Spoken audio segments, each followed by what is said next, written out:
ಪ್ರತಿಯೊಂದು ಅಪ್ಡೇಟ್ಸು ಮುದ್ದೋಳ್ ಬಗ್ಗೆ ಇದಾದ್ಮೇಲೆ ಶುರು ಆಗುತ್ತೆ.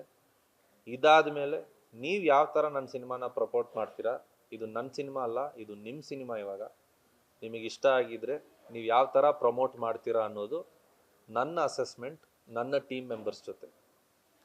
ಸೊ ಇವತ್ತು ನಾನು ಹೇಳಬೇಕಾಗಿರೋದು, ಪ್ಲೀಸ್ ನೀವು ನಮ್ಮ ಜೊತೆ ಕೊಲಾಬ್ರೇಟ್ ಆಗಿ ಈ ಸಿನಿಮಾನ ಒಂದು ಜರ್ನಿನ, ಒಂದು ದಾರಿನ ಯಾವ ಥರ ಪ್ರಮೋಟ್ ಮಾಡಿ ಈ ಸಿನಿಮಾನ ನಾವು ಆಡಿಯನ್ಸ್ಗೆ ಪ್ರತಿಯೊಂದು ಡಿಸ್ಟ್ರಿಕ್ಟಲ್ಲೂ ಪ್ರತಿಯೊಂದು ತಾಲೂಕಲ್ಲೂ ಯಾವ ಥರ ನಾವು ರೀಚ್ ಮಾಡಿಸ್ತೀವಿ ಅನ್ನೋ ದಾರಿ ನನಗೂ ಕನ್ಫ್ಯೂಸ್ಡ್ ಆಗಿದ್ದೀನಿ.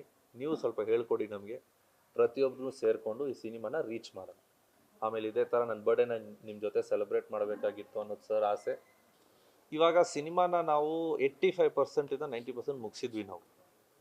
ನನ್ನ ಹಠ ಏನಂದರೆ ರೈಟ್ ಟೈಮಲ್ಲಿ ಬರಬೇಕು. ಪ್ಲೇಸ್ಮೆಂಟ್ ಆಫ್ ಅ ಹೀರೋ ಇದೆಯಲ್ಲ, ಪ್ಲೇಸ್ಮೆಂಟ್ ಆಫ್ ಅ ಫಿಲ್ಮ್ ಇದೆಯಲ್ಲ, it's a very very important factor ನನ್ನ ಪ್ರಕಾರ. ನಾನು ಯಾರು ಗೈಡೆನ್ಸು ನಾನು ತಗೋತಾ ಇಲ್ಲ. ಯಾಕಂದರೆ ಇಲ್ಲ, ಇವತ್ತು ಒಂದು ಜರ್ನಿನ ನಾವು ನೀಟಾಗಿ ಪ್ಲೇಸ್ ಮಾಡಬೇಕು. ನಾವು ಒಂದು ಸಿನಿಮಾ ಒಂದು ಲೈಫ್ನ ಲೈಕ್ ಡಿಸೈಡ್ ಮಾಡುತ್ತೆ, ಒಂದು ಡೆಸ್ಟಿನಿ ಬರಿಬೇಕು ನಾವು. ನನ್ನನ್ನು ನಂಬ್ಕೊಂಡು ನನ್ನ ಟೀಮ್ ಮೆಂಬರ್ಸು ಪ್ರತಿಯೊಬ್ಬರಿಗೂ ಆಸೆ ಏನಂದರೆ ಈ ಸಿನಿಮಾ ರೈಟ್ ಪ್ಲೇಸ್ಮೆಂಟ್ ಬರಬೇಕು. ಸೊ ಆ ಟೈಮಲ್ಲಿ ಸರ್ ಬಂದಮೇಲೆ ಇವತ್ತು ನಾವು ಡಿಸೈಡ್ ಮಾಡ್ತಿದ್ದೀವಿ ಈ ಥರ ಒಂದು ಮಾಡಬೇಕು ಅಂತ. So cinema 90% ಮುಗಿಸಿದ್ದೀವಿ.